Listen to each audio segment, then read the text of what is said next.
If you've ever felt like you were born into a role you didn't choose, like your existence was an afterthought in someone else's story, then you'll understand me. My name is Emily Harper. I'm 34 years old, and I've spent most of my life being called the spare child by the people who were supposed to love me most. Growing up in a penthouse overlooking Central Park, surrounded by marble floors and crystal chandeliers, you'd think I had it all. But wealth doesn't buy affection, and in my family, affection was a currency reserved almost exclusively for my older brother Nathan. If you've ever known the sting of being overlooked, stay with me. Before I dive into this, let me know where you're reading from, and if family drama hits close to home, consider sharing this story with someone who gets it. Let's go back to where it all began in a world of privilege that felt more like a cage than a home. Manhattan in the 1990s was my playground, but it was a lonely one. Our family. The Harpers came from old money generations of real estate deals, stock market savvy, and carefully curated social connections. My father, Charles Harper, was a titan in commercial real estate, his name on buildings across the city. My mother, Victoria, was a former debutante who ran charity galas with the precision of a military general. They were a power couple, always impeccably dressed, always in control. And then there was Nathan, my brother 3 years older, their golden child. From the moment he was born, Nathan was their masterpiece, charming athletic with a smile that could disarm anyone. He was the heir, the one destined to carry the Harper name to new heights.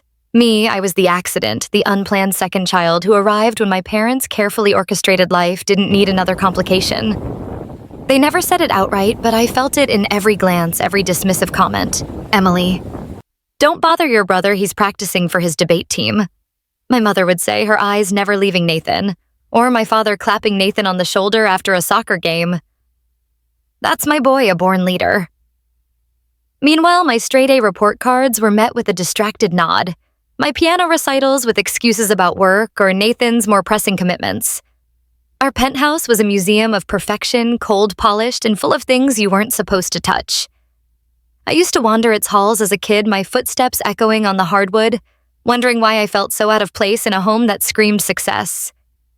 Nathan's trophies lined the shelves in the living room, his school photos framed in silver on the grand piano. My achievements tucked away in a drawer somewhere if they were kept at all. I remember one Christmas when I was 8, sitting cross-legged by the towering tree, its ornaments glittering like ice. Nathan unwrapped a sleek new bicycle custom-made while I got a generic art set from a department store. Nathan needs the bike for his training, my mother explained, her tone implying I should be grateful for what I got. I clutched the plastic case of colored pencils, forcing a smile, but inside I was screaming, why am I always less? That question followed me through childhood, a shadow I couldn't shake. School was my escape, a place where teachers saw me for me. At Brearley, the elite all-girls school my parents sent me to, I thrived. I was the kid who stayed late in the library, devouring books on history and literature, acing every test. My teachers called me gifted. But when I brought home those glowing reports, my parents barely looked up from their wine glasses. That's nice, Emily, my father would say already, turning to Nathan to ask about his latest lacrosse game. Nathan wasn't cruel. Not really. He was just a teenager, basking in the spotlight, unaware of the darkness it cast on me. But there were moments that cut deep. Like when I was 12 and I won a citywide essay contest. I was so proud, clutching the certificate, imagining my parents' faces lighting up. Instead, they missed the ceremony because Nathan had a critical college interview at Yale. You understand, Emily, my mother said later, her voice clipped. Nathan's future is important. I nodded, swallowing the lump in my throat, but I didn't understand. I just learned to stop expecting them to show up. The one person who did show up was my grandmother, Evelyn Harper. Grandma Evelyn was my father's mother, a widow who lived in a charming brownstone in Greenwich Village, a world away from the sterile opulence of our penthouse. Her home was warm, cluttered with books, old records, and faded photographs of our family's past. She smelled of lavender and Earl Grey tea, and her eyes, sharp kind and a little mischievous, saw me in a way no one else did. From the time I was 6, I'd spend weekends with her curling up on her velvet sofa while she read me stories or taught me to play gin rummy. You're a thinker, Emily, she'd say, tapping my forehead. That's your superpower. Unlike my parents, she asked about my dreams, my fears, my ideas. When I told her about the essay contest, she didn't just attend the ceremony. She threw me a little party afterward, just the two of us with chocolate cake and sparkling cider. This is your moment, my girl, she said, raising her glass. For the first time, I felt like I mattered. Grandma Evelyn was the keeper of our family's history, and she shared it with me in a way that made me feel anchored. She'd pull out yellowed letters or sepia-toned photos telling me about her grandfather who built the Harper fortune from nothing, or her mother who navigated the family through the Great Depression with cunning investments. Money isn't power, Emily, she told me once, her voice firm. Character is. Never forget that. She had a quiet strength, a blend of grace and steel, and I wanted to be like her. But she also saw the cracks in our family. I'll never forget the Thanksgiving when I was 14, overhearing her confront my father in her dining room. Charles, you missed Emily's debate championship last week, she said, her tone sharp. She was brilliant, but she kept looking for you. My father's reply was dismissive. Mother Nathan had his SAT prep. You know how competitive Yale is. Evelyn didn't back down. And Emily. Does she not deserve your attention? That girl is extraordinary and you're blind to it. My mother chimed in, her voice icy. Evelyn, we love both our children equally. Emily's fine, she's strong. Strong, that word again. It was their excuse for ignoring me, for assuming I didn't need them. I hid in the hallway, tears burning my eyes, grateful for Evelyn's defense, but heartbroken by my parents' indifference. As I grew older, the disparity became more glaring. Nathan went to Yale as expected, majoring in finance, to follow in my father's footsteps. His tuition, his apartment in New Haven, his summer internships in London, all paid for without question. I chose Columbia, drawn to literature and history, but when I asked for help with tuition, my mother sighed. Emily, we're stretched thin with Nathan's expenses. You'll figure it out. You always do. I worked 2 part-time jobs, applied for every scholarship, and took out loans, all while maintaining a 4.0 GPA. When I graduated magna cum laude, Evelyn was there cheering louder than anyone while my parents sent a text. Congrats, Emily. Sorry, we're at Nathan's firm gala. Nathan, meanwhile, was already being groomed for a corner office at my father's company. His mistakes glossed over, his successes amplified. When he crashed his new Porsche at 22, my father bought him another. When I struggled to pay rent on my tiny studio in Brooklyn, I got a lecture about financial responsibility. The nickname Spare Child started as a cruel joke, but it stuck. I overheard my mother say it once at a charity gala, her laugh tinkling like glass. Oh, Nathan's our star. But Emily, she's the spare child always tagging along. The words seared into me, a brand I couldn't erase. Nathan picked it up, tossing it around casually. Don't worry, Spare, I'll save you a seat at the family table. He thought it was funny, but each time he said it, it chipped away at me. I started to believe it, that I was secondary and extra in their story. But Evelyn wouldn't let me. You are not Spare, she told me fiercely one summer evening when I was 25, sitting on her rooftop garden, the city skyline glittering below. You're essential, Emily. To me, to this family, to the world. Don't let their blindness define you. Her words were a lifeline, but they couldn't fully heal the wound of being unwanted in my own home. The turning point came when I was 30 during a rare moment of vulnerability. I was visiting my parents' penthouse for a tense family dinner, the kind where every conversation felt like a minefield. Nathan was there, regaling everyone with stories of his latest deal, while I sat quietly picking at my salad. After dinner, I wandered into my mother's study looking for a book to borrow. That's when I found it, a leather-bound journal tucked in a drawer, its pages filled with my mother's elegant handwriting. Curiosity got the better of me, and I flipped it open, expecting musings about her galas or social rivalries. Instead, I found an entry from 1990, the year I was born. Charles is furious about the pregnancy, she wrote. We only wanted one child, and Nathan is perfect. The second one is a mistake, a burden. I don't know how we'll manage. My breath caught the words blurring as tears welled up. A mistake, a burden. The truth I'd always sensed now in black and white. I closed the journal, my hands shaking, and left the penthouse without saying goodbye. That night, I cried myself to sleep, the weight of their rejection heavier than ever. Evelyn was my refuge. The next day, I showed up at her brownstone, my eyes still red. Without a word, she pulled me into a hug, her lavender scent enveloping me. Tell me, she said simply. And I did. I poured out everything, the journal, the nickname, the years of being invisible. She listened, her face tightening with anger, but her touch remained gentle. My son and his wife have lost their way, she said finally, her voice heavy. But you, Emily, are no mistake. You're a gift, and I've always known it. She took my hand, leading me to her study, where she pulled out a small wooden box. Inside was a locket engraved with the Harper family crest. This belonged to my mother, she said. She gave it to me when I felt lost, and now I'm giving it to you. Wear it when you need to remember who you are. I clasped it around my neck, the cool metal grounding me, and for the first time in years, I felt a spark of hope. Life moved on, but the journal's words lingered. I built a career as a curator at a small but prestigious museum in Brooklyn, specializing in 19th century American art. It was work I loved, work that let me lose myself in stories of the past. Evelyn was my biggest cheerleader, attending every exhibit opening, asking detailed questions about my research. My parents, they came once, left early, and later asked why I didn't pursue something more lucrative like Nathan. By 34, I'd made peace with their disinterest, or so I thought. I focused on my work, my friends, my weekends with Evelyn. She was 82 now. Her steps slower, but her mind as sharp as ever.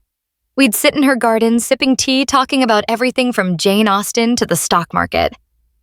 "You've got a head for numbers, Emily," she'd say.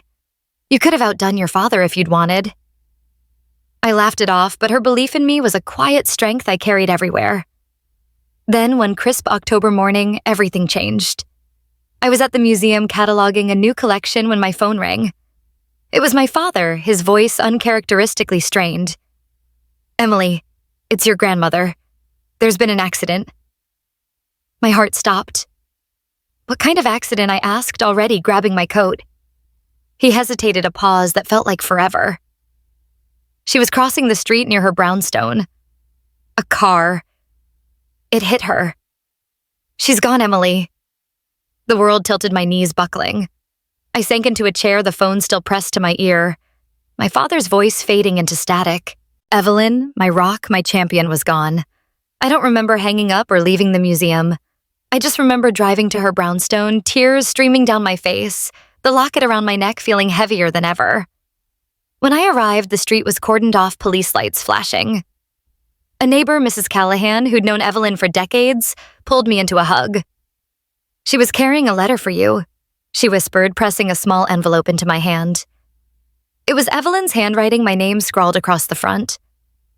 I tucked it into my pocket, too raw to read it, and stumbled into her brownstone.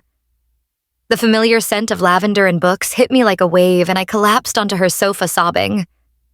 She was gone, and with her the only person who'd ever truly seen me. But as I sat there, clutching the locket, I felt a strange resolve. The letter in my pocket was a mystery, a final message from the woman who'd shaped me. Whatever it said, I knew it would change everything. That night alone in my apartment, I opened the envelope. Inside was a single sheet of paper, Evelyn's elegant script filling the page. "My dearest Emily," it began. "If you're reading this, I'm no longer with you, but know that I've planned for what comes next.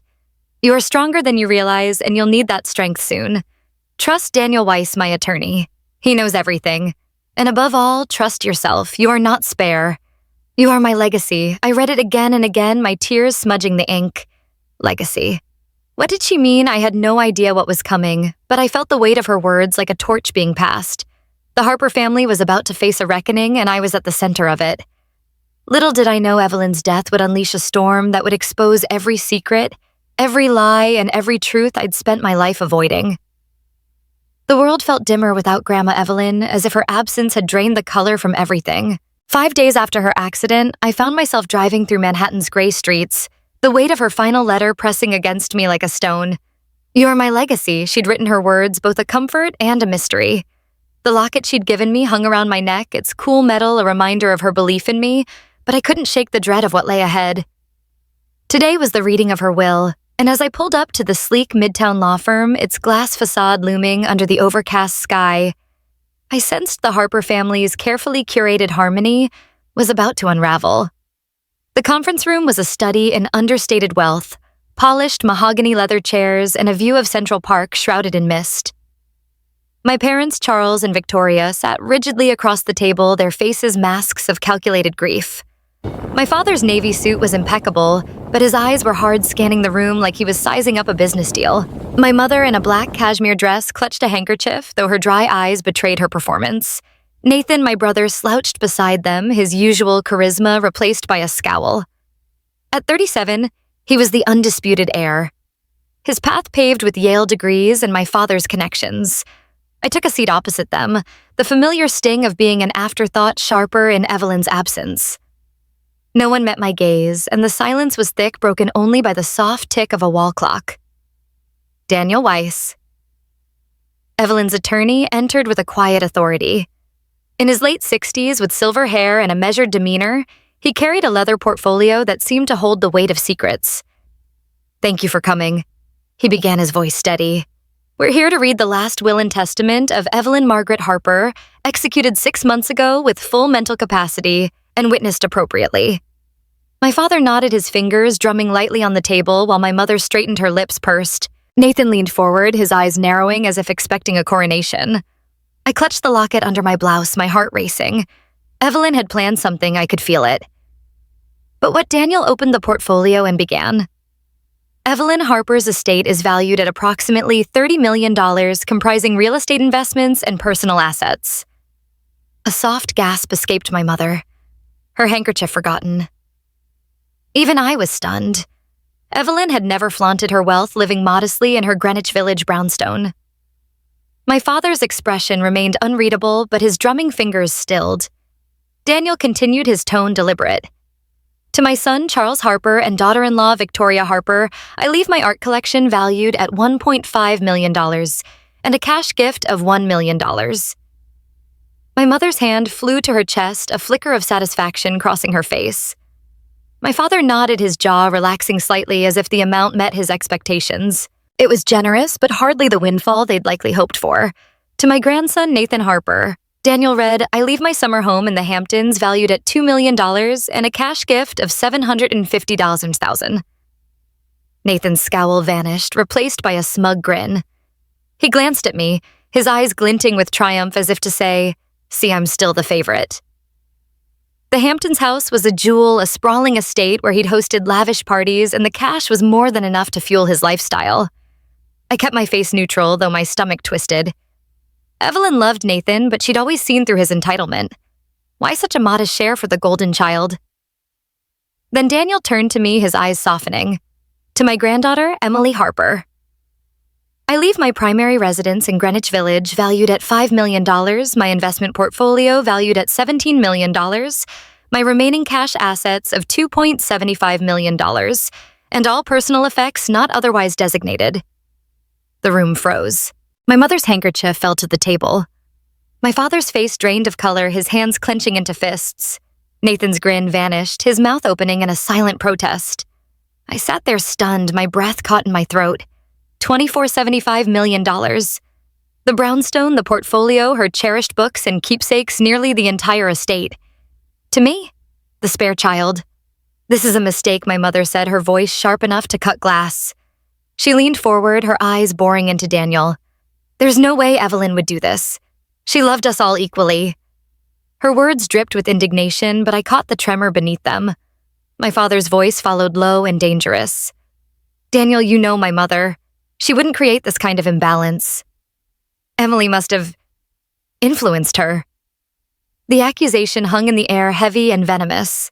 Nathan found his voice, his tone laced with disbelief. Why would Grandma give her everything? I was just as close to her. His lie was laughable. I'd spent countless weekends with Evelyn while Nathan visited twice a year, usually to ask for money. But the betrayal in his eyes was real, and it cut deeper than I expected. I opened my mouth to protest, but no words came. My mind was reeling, trying to process the enormity of Evelyn's decision. I'd known she valued me, but this, it was unthinkable. Daniel raised a hand, his calm unshaken. There is no mistake, Mrs. Harper. Evelyn was explicit in her wishes. The will was drafted with her full awareness and reviewed by independent counsel. She anticipated this reaction and left a letter to address any disputes. My mother's face flushed an alarming red. A letter? What kind of letter? This is outrageous. My father stood his chair, scraping against the floor. Read it. Now. Daniel opened a sealed envelope, his movements deliberate. To my beloved family, he began reading Evelyn's words in a measured tone. If you're hearing this, it means my decisions have been questioned. Know that I made these choices with clarity and love after years of observation. My estate reflects not only my relationships, but also my judgment of each person's needs and responsibility. Charles and Victoria, you've built a comfortable life and received significant support from me over the years. Nathan, you've been given opportunities many would dream of, but you've yet to learn the value of what you have. Emily has shown integrity, compassion, and a strength you've often overlooked. My decision honors her character and my belief in her ability to carry our family's values forward. I ask you to respect my wishes and preserve our family's unity. With all my love, Evelyn Harper. The silence that followed was deafening. My mother's face crumpled, not with grief, but with fury. Nathan stared at the table, his hands balled into fist. My father's eyes locked onto me cold and accusing as if I'd orchestrated this myself. You manipulated her, he said, his voice barely above a whisper. All those weekends at our house playing the dutiful granddaughter. You planned this, the words hit like a slap, but I found my voice. I loved her. I said, my tone steady despite the tremor in my chest. I didn't ask for this. I didn't even know. Nathan scoffed, his laugh bitter.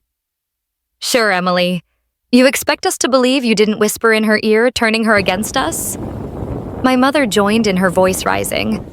Evelyn was old vulnerable. You took advantage of her, Emily. How could you? I wanted to scream to tell them how Evelyn had been my refuge, not my pawn. But Daniel intervened, his voice firm. Mr. and Mrs. Harper. Nathan, I must caution you. Evelyn's will is ironclad, and she took steps to protect it.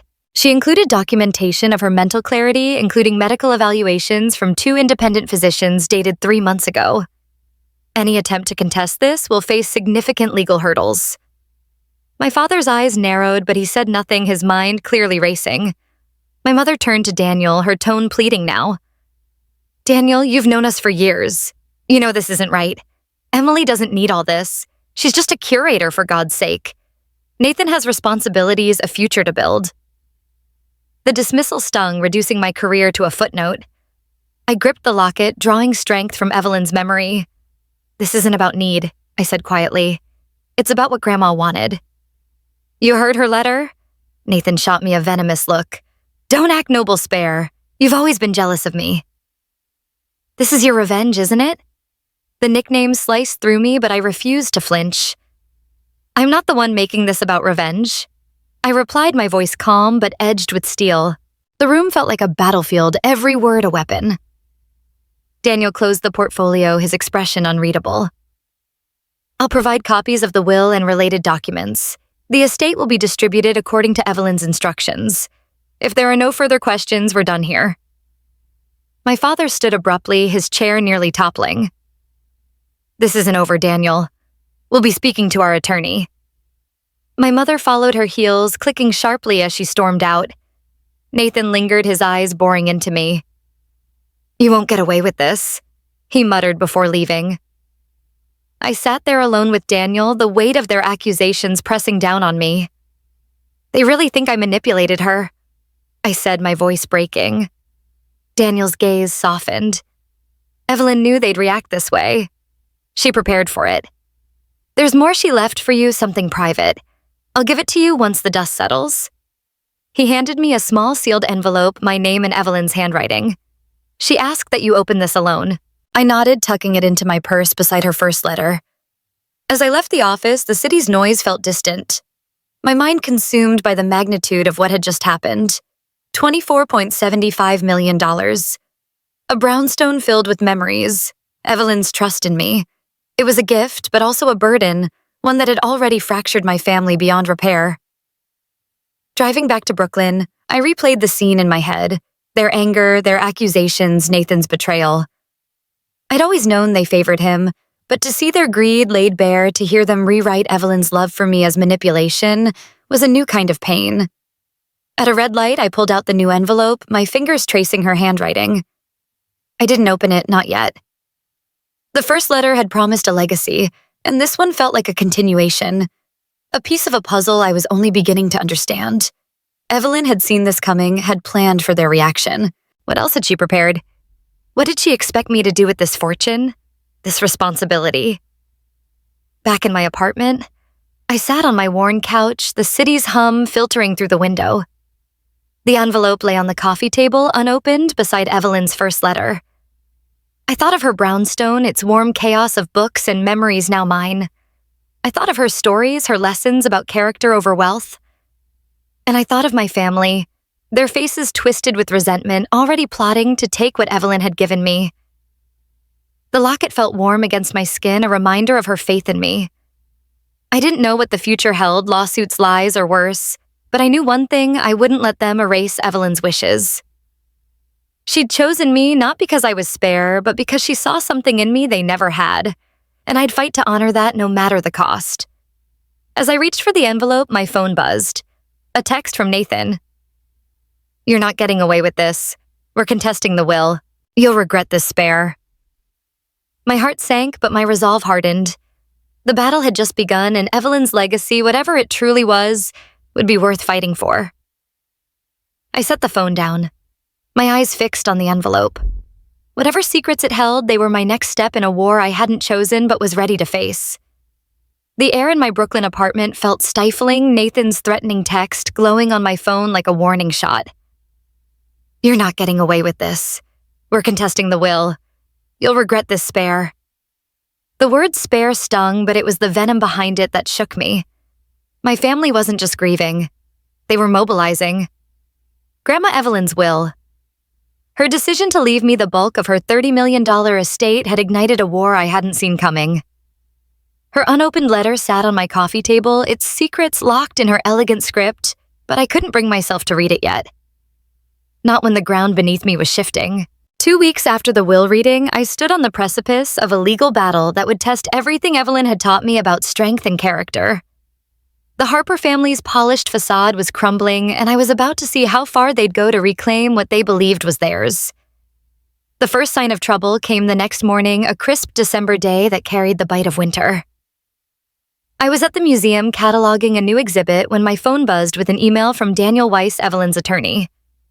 "Emily, we've received notice.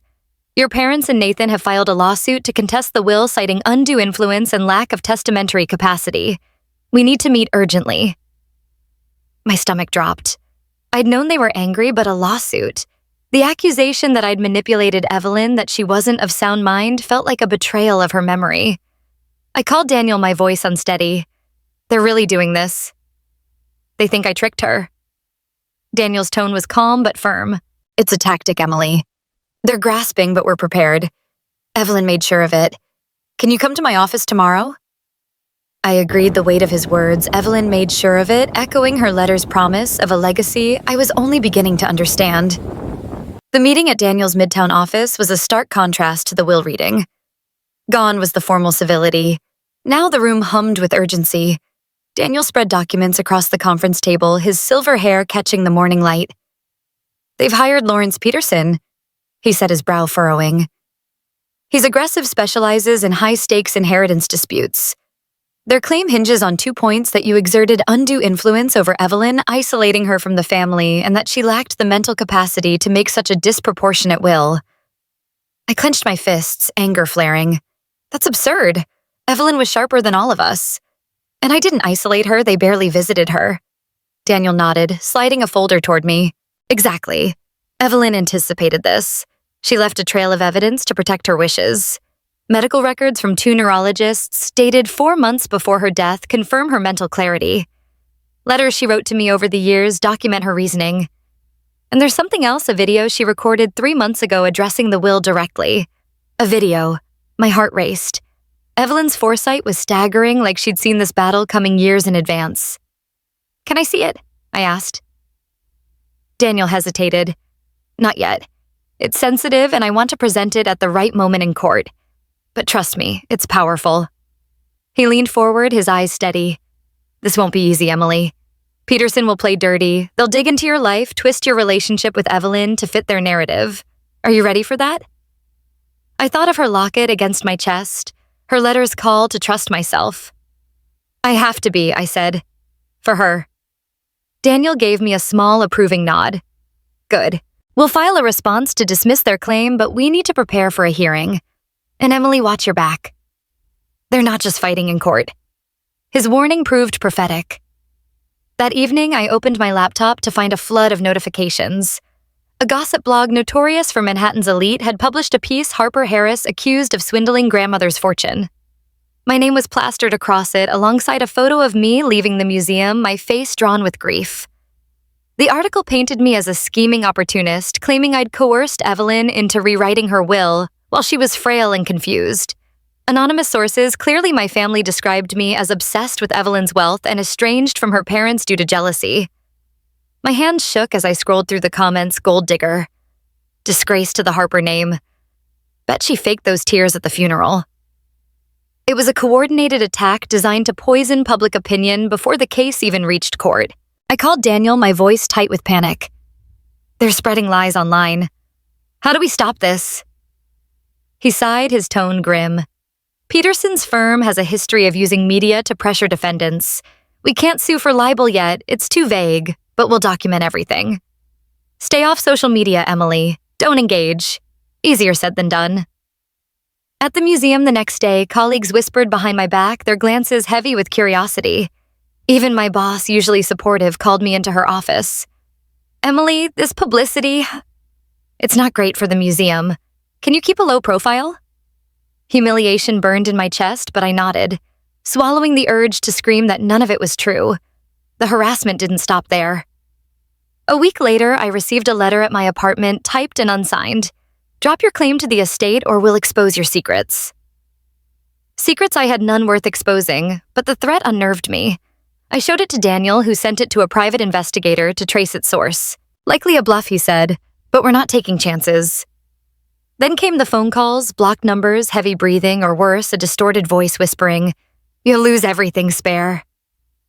I changed my number, but the violation lingered, a reminder that my family's wealth could buy intimidation as easily as it bought luxury. Nathan's text had been a promise, and they were delivering. Amid the chaos, an unexpected ally emerged. I was grabbing coffee near the museum when a woman approached, her silver hair pulled into a neat bun. Emily Harper, she asked, her voice warm but cautious. I nodded, bracing for another accusation. I'm Clara Morgan, an old friend of Evelyn's. I read about the lawsuit. It's nonsense, and I want to help. Clara, a retired journalist in her 70s, had known Evelyn for decades, their friendship forged over shared love of literature and quiet rebellion against Manhattan's social elite. Over coffee, she shared stories of Evelyn's wit and resolve, but also a warning. Your father tried to strong-arm Evelyn into selling the family's upstate estate 5 years ago, she said. She refused and he never forgave her. This lawsuit isn't just about money, it's about control.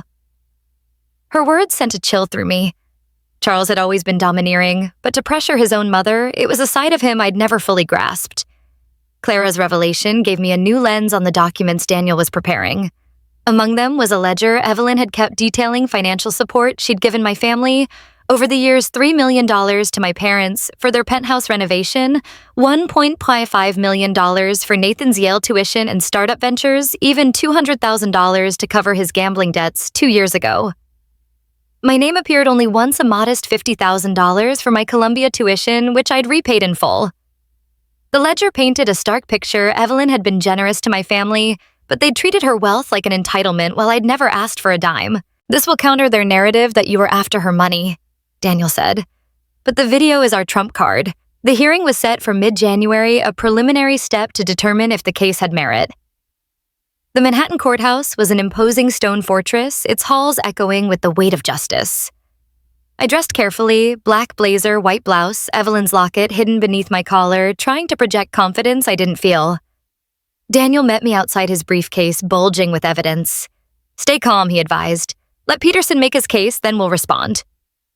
Inside the courtroom was smaller than I'd expected, its wooden benches filled with a handful of spectators, including Clara, who gave me an encouraging nod. My parents and Nathan sat at the plaintiff's table with Lawrence Peterson, a hawkish man with sharp features and a predatory smile. Nathan avoided my gaze, his jaw tight, while my mother stared straight ahead, her face a mask of resolve. My father's eyes met mine briefly, cold and unyielding, before turning away. Judge Margaret Ellison, a stern woman in her 60s, called the session to order. Peterson rose, his voice smooth and commanding. Your Honor, we're here to rectify a grave injustice. Evelyn Harper. A vulnerable elderly woman was unduly influenced by her granddaughter, Emily Harper, who isolated her from her family and manipulated her into rewriting her will. This disproportionate distribution, nearly $25 million to Emily, while her parents and brother received a fraction, defies reason and Evelyn's lifelong devotion to her son and grandson. He painted a damning picture, claiming I'd monopolized Evelyn's time, poisoned her against my family, and exploited her declining health. Each word was a distortion, twisting my love for Evelyn into something sinister. I gripped the table, my nails digging into the wood as he concluded, "We ask the court to invalidate this will and distribute the estate equitably." Daniel stood his presence, a quiet counterpoint to Peterson's theatrics. "Your Honor, the plaintiff's claims are baseless, rooted in speculation rather than evidence." Evelyn Harper was of sound mind as confirmed by medical evaluations, and her will reflects her deliberate choices. She anticipated this challenge and left irrefutable proof of her intentions. He presented the ledger detailing Evelyn's financial support to my family and the medical records which Judge Ellison reviewed with a furrowed brow.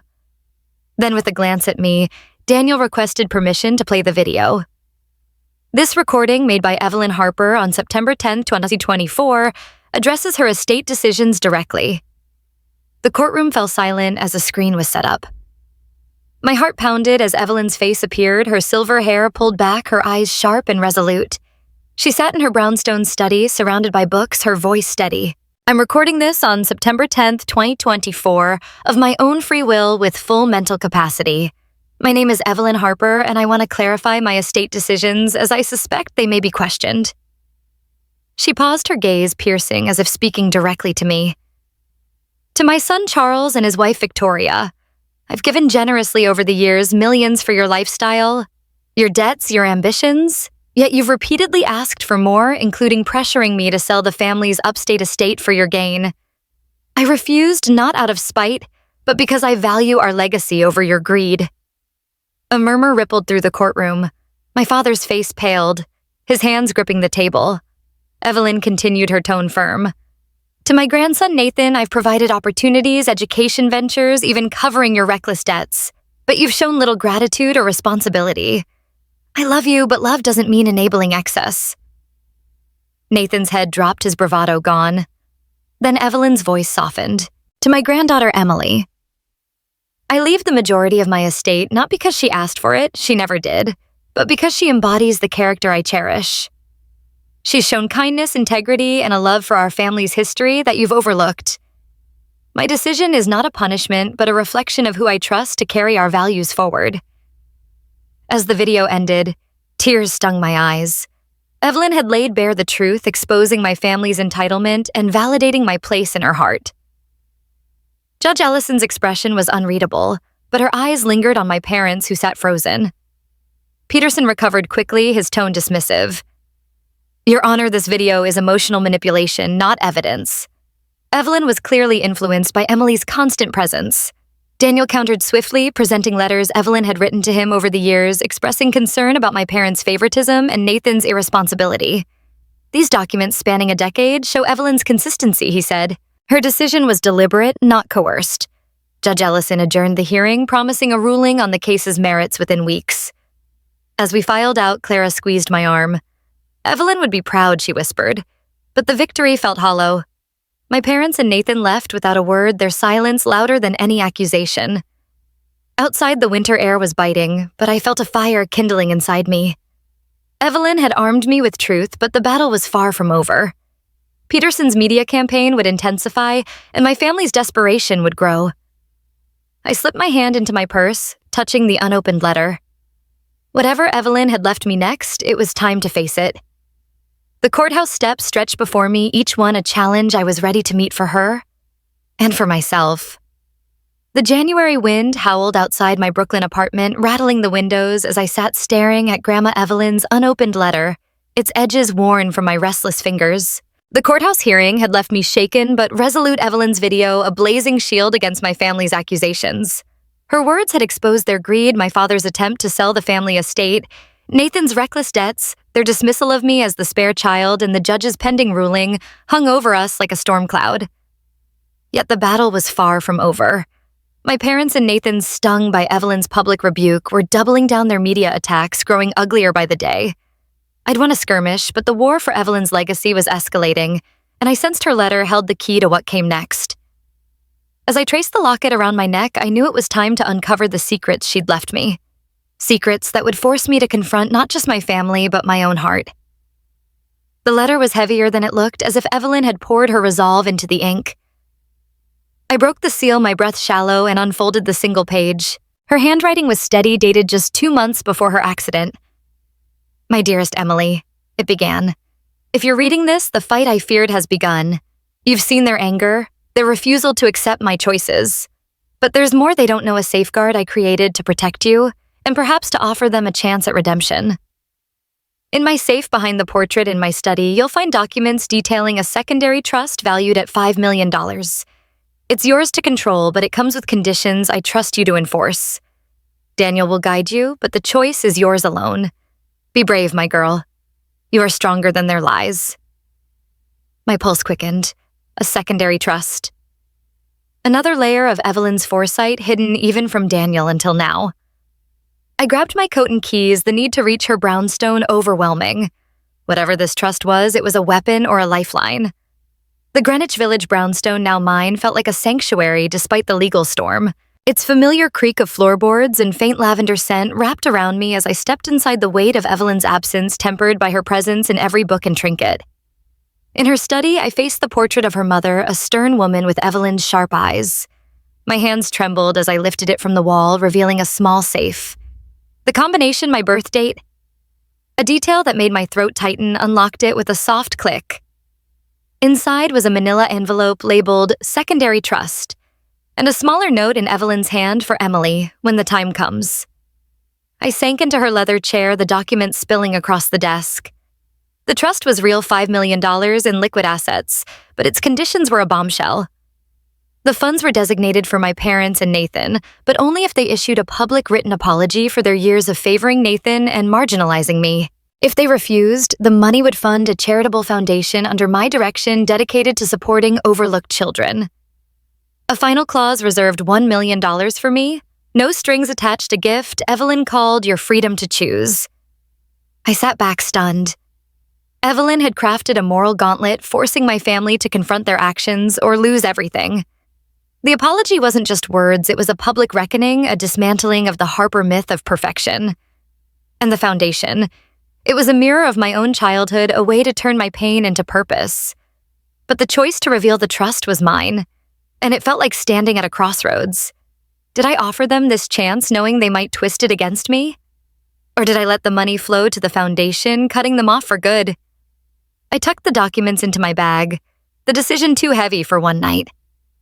As I locked the brownstone, the city's hum felt distant. My mind consumed by Evelyn's genius and the burden she'd entrusted to me. The next morning, I met Daniel at his office, the trust documents spread between us. His eyes widened as he read a rare crack in his composure. "Evelyn was a strategist," he said, shaking his head. "Doubts. This trust is a masterstroke, generous, but with teeth. If they apologize, they get the money, but they have to admit their failures publicly. If they don't, you build something meaningful in her name. Either way, you hold the power." I nodded, my resolve hardening. I want to tell them I said. Not because they deserve it, but because Evelyn believed in giving people a chance to change even when they don't deserve it. Daniel's smile was faint but approving. "I'll arrange a meeting, but be prepared they won't take this lying down." The meeting was set for the following week at Daniel's office, a neutral ground that felt anything but. In the days leading up, the media attacks intensified. A new article surfaced, this one in a major tabloid, claiming I'd stolen Evelyn's affection by feeding her lies about my family's neglect. The source, an anonymous family friend who sounded suspiciously like my mother. Social media was worse. Trolls, likely hired by Peterson, flooded my accounts with vitriol, calling me a greedy leech and worse. I followed Daniel's advice, staying offline, but the isolation was crushing. At the museum, whispers followed me, and I took a leave of absence, unable to bear the scrutiny. The only bright spot was Clara Morgan, Evelyn's friend, who called daily, her journalist's instincts sharp. "They're desperate," she said one evening over tea. "This smear campaign is Peterson's playbook, but it's backfiring. People who knew Evelyn are starting to talk, and they're on your side." The meeting was a powder keg waiting for a spark. Daniel's conference room, with its mahogany table and city views, felt smaller this time, the air thick with tension. My parents arrived first, Charles in a charcoal suit, his face a mask of barely contained rage. Victoria in a navy dress, her eyes darting nervously. Nathan slunk in last, his tie loosened his usual swagger, replaced by a sullen defiance. I sat beside Daniel Evelyn's locket, hidden under my blouse, the trust documents in a folder before me. No one spoke, the silence broken only by the faint hum of traffic below. Daniel cleared his throat, his voice steady. We're here to discuss a previously undisclosed provision of Evelyn Harper's estate, a secondary trust valued at $5 million. Emily has chosen to share its existence with you, though she was under no obligation to do so. My father's eyes narrowed, his voice clipped. Another trust. What's the catch? Daniel slid copies of the trust agreement across the table. The funds are designated for Charles, Victoria, and Nathan, but there are conditions. You must issue a public written apology acknowledging the preferential treatment of Nathan over Emily throughout her life. The apology must be published in a major newspaper and verified by this firm. If you refuse, the funds will be redirected to a charitable foundation with Emily as its director. My mother's gasp was audible, her hand flying to her throat. Nathan's face reddened, his voice rising. An apology. For what, raising me right? This is blackmail. My father's reaction was colder, his eyes locked on me. You're behind this, aren't you? Another scheme to humiliate us. I met his gaze, my voice calm but firm. This was Evelyn's idea, not mine. She wanted you to face the truth. I'm just honoring her wishes. Victoria's voice trembled, her composure cracking. You expect us to grovel publicly to admit we were bad parents? This is cruel, Emily. The irony of her calling Evelyn cruel nearly made me laugh, but I held my ground. It's not about cruelty, it's about accountability. Evelyn believed in second chances, but they come with honesty. Nathan slammed his hand on the table, his eyes blazing. You're loving this, aren't you, spare, or holding this over us like some saint? You've always hated me. His words cut, but something shifted in me, a clarity Evelyn had nurtured. I don't hate you, Nathan, I said softly. I just wanted to be seen. Evelyn saw me, and that's why she trusted me with this. The room fell silent, the weight of my words settling over us. Daniel interjected, his tone measured. You have 30 days to decide. The trust's terms are non-negotiable. My father stood, his voice icy. We'll need to discuss this privately. But don't think this changes anything, Emily. The lawsuit continues. Victoria followed her eyes, avoiding mine, while Nathan stormed out, muttering under his breath. As the door closed, I exhaled, my hands trembling. Daniel squeezed my shoulder. You did well. That took courage. I nodded, but the encounter left me hollow. I'd offered them a path to redemption, but their defiance suggested they'd rather burn it all down. That evening alone in my apartment, I replayed Nathan's words, his accusation that I hated him. Did I? I'd spent years envying his place in our parents' hearts, but hate no. I pitied him, trapped in a role that demanded perfection but left him hollow. And then, unexpectedly, my phone rang. Nathan's name flashed on the screen, and I answered, bracing myself. Emily. He said, his voice low, almost broken. I didn't know Grandma thought that about me. The debt's the entitlement. She was right, wasn't she? I was stunned, his vulnerability, a crack in the armor he'd always worn. She loved you, Nathan, I said carefully. She just wanted you to grow. He was quiet for a long moment. Mom and Dad, they pushed me to be their star. I didn't see how it hurt you. Not until now. It wasn't an apology, not yet, but it was a start, a glimpse of the brother I'd never known. What do we do now? I asked. I don't know, he admitted. But I'm tired of fighting. He hung up, leaving me with a flicker of hope and a mountain of doubt. The next day I visited Clara, needing her perspective. Over coffee in her cozy Upper West Side apartment, she listened as I recounted the meeting and Nathan's call. Evelyn always said Nathan had a conscience buried under all that bravado, she mused. Your parents, though? They're too entrenched. Charles sees this as a power struggle, and Victoria's too proud to admit fault. Her words rang true, but Nathan's confession lingered. Could he change? Did I want him to, or was it safer to protect myself from further betrayal? Clara handed me a photo from her album, Evelyn and Me Laughing at a Book Signing years ago. She believed in you, Clara said, and she believed in the possibility of family even when it's messy. Back at the brownstone, I walked through Evelyn's garden, now dusted with snow, and thought about the trust. The foundation it could fund was tempting a way to honor Evelyn by helping kids like me overlooked and undervalued.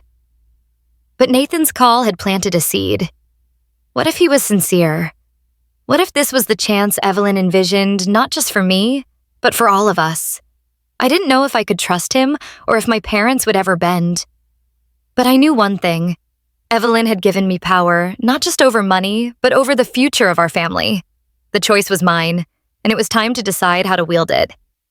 As I locked the garden gate, the locket felt warm against my skin, a reminder that whatever I chose, Evelyn's love would guide me. Snow fell softly outside the Greenwich Village brownstone, blanketing Evelyn's garden in quiet reverence. A month had passed since I revealed the secondary trust, its $5 million dangling like a fragile bridge between my family's past and an uncertain future. Nathan's unexpected call, his admission of guilt, had stirred hope, but my parents' silence spoke louder. The lawsuit was dropped after Evelyn's video exposed their greed, but the wounds remained raw. I stood in her study, the trust documents now a roadmap to a decision I'd made. The locket around my neck felt like her hand on my shoulder as I prepared to honor her legacy, not just with money, but with the values she'd instilled in me. I chose the foundation. The Evelyn Harper Foundation would support children overlooked by their families, offering scholarships and mentorship to those who, like me, had been labeled spare. My parents and Nathan had 30 days to apologize publicly for their favoritism, but the deadline passed without a word. Charles and Victoria retreated into their penthouse, their pride unbroken while Nathan's initial remorse faded into avoidance. I wasn't surprised, but the finality stung. The $5 million minus the $1 million Evelyn reserved for me was now seed money for the foundation, a testament to her belief that character outlasts wealth. I hired a small team, including Clara Morgan as an advisor, and we began identifying our first recipients, bright, resilient kids who reminded me of myself at their age. One evening, as I reviewed applications, my phone buzzed. Nathan. Emily. He said, his voice hesitant. I'm sorry. I should have fought harder to make things right. Mom and Dad. They wouldn't budge, but I should have. It was late, imperfect, but genuine. I forgave him not for their sake, but for mine, setting boundaries to protect my peace. We met for coffee a week later, the first step toward a cautious, honest relationship. My parents remained distant, their absence a choice I accepted. Evelyn had taught me that family is defined by actions, not blood. In her garden, I found a final letter tucked in a book of poetry, her script urging me to live boldly. Your worth is yours alone, Emily. Build a legacy of love. I did. The foundation's first gala, held in the brownstone, buzzed with hope as scholarship recipients shared their dreams. Nathan attended, helping with set up a quiet gesture of amends. My parents sent a curt congratulatory note, but I didn't need their approval anymore. Evelyn's true legacy wasn't the millions. It was the courage to stand in my truth, to forgive without surrendering, to transform pain into purpose. As I locked the brownstone that night, the locket gleamed and I felt her pride. I was no spare child. I was enough. Your value doesn't depend on others' recognition. True legacy lies in integrity, selective forgiveness, and using your gifts to lift others. Healing means acknowledging pain, setting boundaries, and choosing a path that honors your worth.